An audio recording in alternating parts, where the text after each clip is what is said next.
Fala, rapaziada, estamos de volta para reagir mais um corte do Charla Podcast.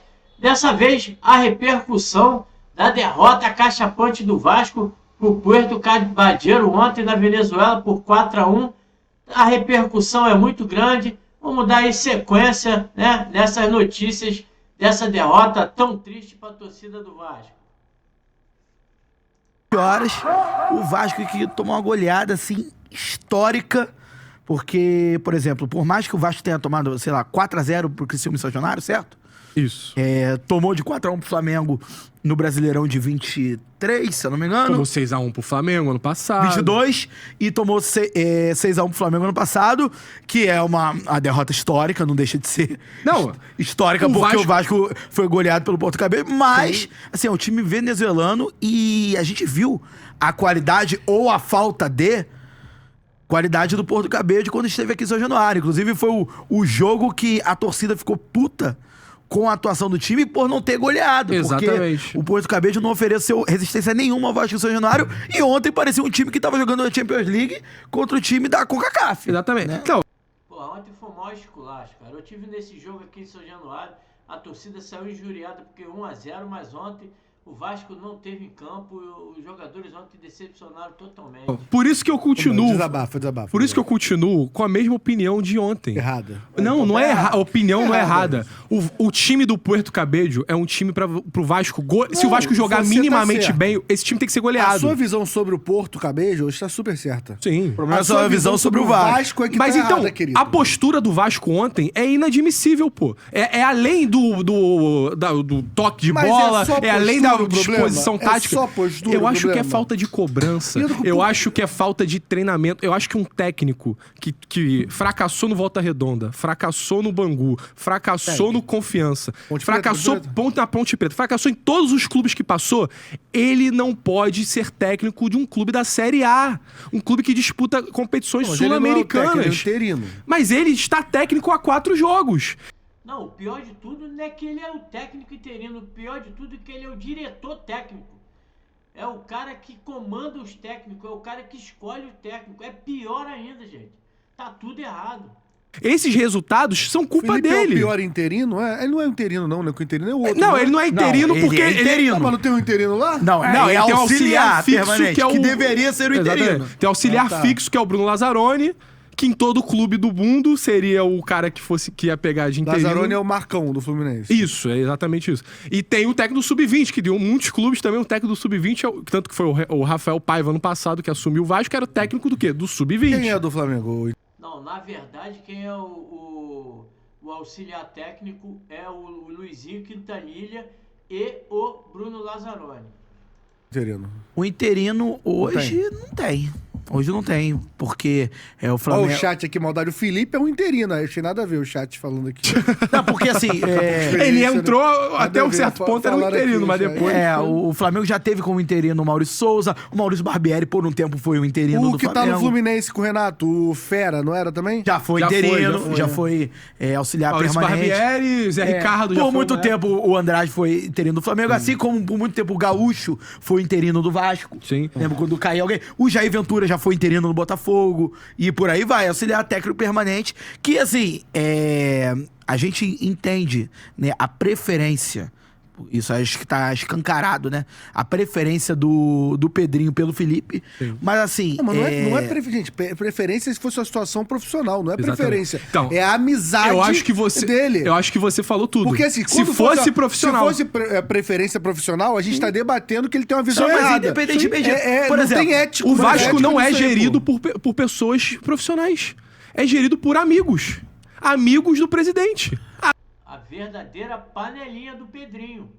Amigos do Felipe. Tem mais gente nesse bolo? Pergunta sério agora. Não, amigo. Mas aí, os amigos de outros pontos são tipo assim, eles tentaram botar um cara pra fazer o futset, tentaram botar um cara pra fazer o campo, o cara... Algo que não são, incomoda São tanto. coisas que não incomodam tanto. Mas, por exemplo, o Marcelo Santana é uma escolha que você vai ver o currículo dele, ele não tem experiência de diretor técnico, de diretor executivo. Mas o Marcelo Santana- Ele foi diretor executivo do América de Natal. Mas o Marcelo Santana se enquadra mais numa escolha errada do que, por exemplo. Sim. Não, o Marcelo Santana fez o curso com o Pedrinho e com o Felipe. É isso aí, amiguinho de curso. do que a amizade do Felipe com o Pedrinho. Mas né? aí a gente... São duas coisas, são dois sim. erros diferentes. Só que a gente questiona, por que o Marcelo tá lá? Ele tem uma carreira competente a ponto dele ser diretor executivo de um clube da Série A? Não sei. Por que o Felipe tá de diretor técnico e assume o Vasco interinamente quando o técnico é demitido? Em que lugar do Brasil um diretor técnico assume como interino, gente? O cara que contratou os jogadores, o cara que informações de Joel Silva, Lucas Pedrosa e mais um monte de jornalista, o Felipe, ele manda tanto em São Januário quanto o Pedro. Você acha que existe a possibilidade do Pedrinho botar o Felipe pela amizade ali, acreditar no trabalho dele como técnico Mas aí não e faz- achar Mas que aí ele não ia faz vingar? sentido. Porque assim... O Vasco não pode ser gerido dessa forma, entendeu? Não, a discussão não é, mas você acha que tem esse pensamento? Eu acho que é só esse pensamento. Tipo assim, vai que ele embala 5 vitórias aí e a torcida vem com o Felipe técnico. Mas aí você tem... Aí o que... Por exemplo, se você tem esse pensamento, o que teria que ser...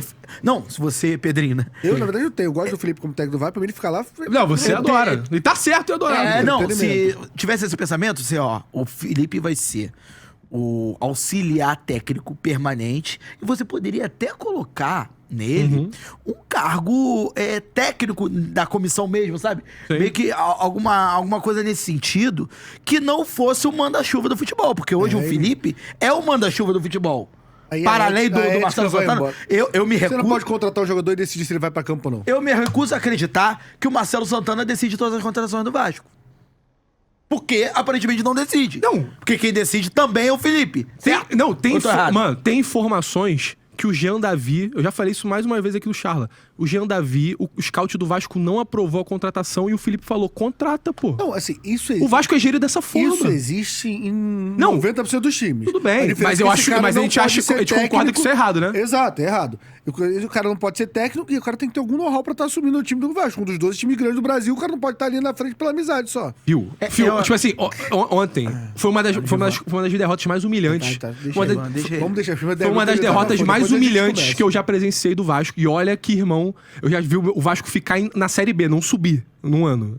Tá ligado? Eu tenho muita... A gente tem algumas coisas que são humilhantes mesmo. Ontem. Sim. O gol, você tweetou o gol de qual O tamanho? gol, o cara tem 1,59. Aonde ele tava? Dentro da área. Dentro da área, dentro da pequena área. O Lucas Piton Ele pulou? Não pulou. Ele não pulou. Ele o cara de cabeceou, 1,59. ele cabeceou Então ele com o pé cabeceou fincado a na 1,59 grama. de altura. Segundo ponto interessante. Essa informação você que trouxe, aí eu me lembrei. Essa fala aí. O terceiro gol, o cara tá segurando a caneleira com a mão. É inacreditável. O cara tá andando em campo com a caneleira, a bola pinta na frente da área, ele fala, é comigo mesmo.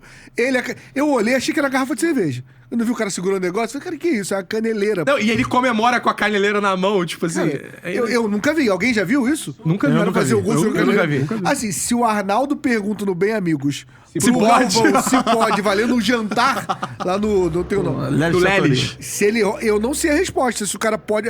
que é um equipamento que ele tem que estar usando. Sim. Ele tava segurando na mão, pô, a caneleira. Então, aí, vamos lá. Você já falou da questão do gol do cara de 1,59. Já falou do cara fazendo Bolas gol com entregadas ali bolas atrás. entregadas. Aquela saída apoiada que não tem... Você tem toda a experiência. A saída apoiada do Felipe não tem nada a ver com a saída apoiada do Fernando Diniz. Nada a ver. É um protótipo de Fernando Diniz. E Mas aí, ele gosta disso, E né? aí, o tempo vai passando, eu vou me sentindo mais humilhado pela derrota do Vasco. Por quê? Irmão, você vê torcedor do Confiança, torcedor do Volta Redonda, torcedor da Ponte Preta, falando assim, Intuitou isso, né? esse é um dos piores técnicos que já passaram por aqui. Irmão, como é que esse cara está sendo técnico do Vasco agora? Eu acho o Felipe Por muito que ruim, que com todo ele... respeito Irmão, ao Felipe. o Bruno Lazzaroni, que é o cara que veio aqui no Charla, é um cara que tem ideias, já trabalhou com o Antônio Então, Oliveira. não, calma que o Felipe tem ideias. O Não. Felipe no Charla tem Sim, ideias. mas é que, além de executar, ideias, né? Exato, o Bruno Lazzaroni tem toda uma experiência ao lado de técnicos que tem trabalhos muito melhores que o do Felipe. Eu não tenho dúvida. O Felipe é um protótipo. Eu não tenho dúvida se o Bruno Lazzaroni tivesse no time, assim, o Vasco, pelo menos, não teria... Com Carilho. Com Carilho não... Com o Carilho eu não tenho topa, certeza. não Com o topa. Carilho eu tenho certeza. O branco, cara, que saiu do Vasco no passado. Rafael Paiva. Também não. Rafael Paiva. Também não. Não se arrepende nem um pouco de ter mandado o Rafael Paiva embora? Mas nesse então, momento? aí a gente não pode falar, a gente não pode comparar incompetência com outra incompetência, não, entendeu? não tô dizendo que você tava errado. Tô Sim. dizendo que hoje você... Se você puder... Não, se eu Era pudesse melhor tá voltar... pedindo a cabeça dele hoje, entendeu? Sim, pra caralho. Mas aí que tá. A torcida, acho que quase a unanimidade. Todo mundo, se fosse pra trazer o Carille, todo mundo preferiria que o Rafael Paiva continuasse. Se fosse pra ficar com o Felipe, todo mundo preferiria que o Carille continuasse. Então, eles tiveram inúmeras janelas pra demitir o Carille. Eles demitiram o Carille na pior janela possível. Só que o Vasco ia pegar pedreira. O Vasco pegou pedreira com um técnico horroroso. Um técnico que não tem experiência no futebol. Quem o nosso Vasco pega no final de semana? Vitória no Barradão. Não é pedreira. Não é pedreira, mas então... Pra esse Vasco é pedreira. Não, mas aí Não, mas a gente tá tem falando... janela, pô. Porque aí qualquer um é pedreira Não, também. mas Você pega o Brasileirão. mas a gente tá falando uma sequência que o Vasco pegou Operário, que o Vasco pegou Operário na Copa do Brasil, o Vasco pegou Palmeiras, o Vasco pegou uma partida decisiva na Sul-Americana. Pô, você tá maquiando. O Vasco não ganha fora de casa. Não, eu sei, mas o Vasco não ganha fora de casa. Olha só. É pedreira, cara. O Vasco, como ele tá falando, não ganha fora de casa. Perde pra todo mundo, joga desmotivado. O Vasco tá arriscado em entrar pra zona do rebaixamento nessa rodada. É pedreira sim, pô. Você tá falando que é pedreira. O Operário... Pedreira porque o Vasco não ganha fora de casa. E o Vitória, hein, cara? Porque o Vasco não ganha fora de casa. O Palmeiras jogou bem. O Vasco saiu de jogar mal fora de casa pra ser humilhado fora de casa, pô. Porque tem um não técnico na beira do campo, pô. Tem um diretor técnico na beira do campo. O ponto é esse, tá ligado? Então, rapaziada, essa daí foi a indignação, né, do nosso amigo ali no podcast ali do Charla. Como sempre, ele sendo humilhado pelos flamenguistas ali e tricolor, né? Os dois componentes ali, né? Um de cada clube, dando uma zoada, mais uma vez demonstrando aí o que é, hoje em dia, torcer para o nosso clube de regata Vasco da Gama. Deixa aí o seu like, seu comentário, é importante. O que vocês acharam das declarações? Se o Felipe realmente é esse treinador horroroso, como o pessoal lá da Ponte Preta, do Confiança, do Volta Redonda diz. Eu acredito aí que o Felipe não tem condições, e torcer para o Vasco ter aí um sopro de coisa boa para poder, né, pelo menos vencer o Vitória para não entrar na zona do rebaixamento na próxima rodada. Grande abraço a todos, saudações vascaína. Fui!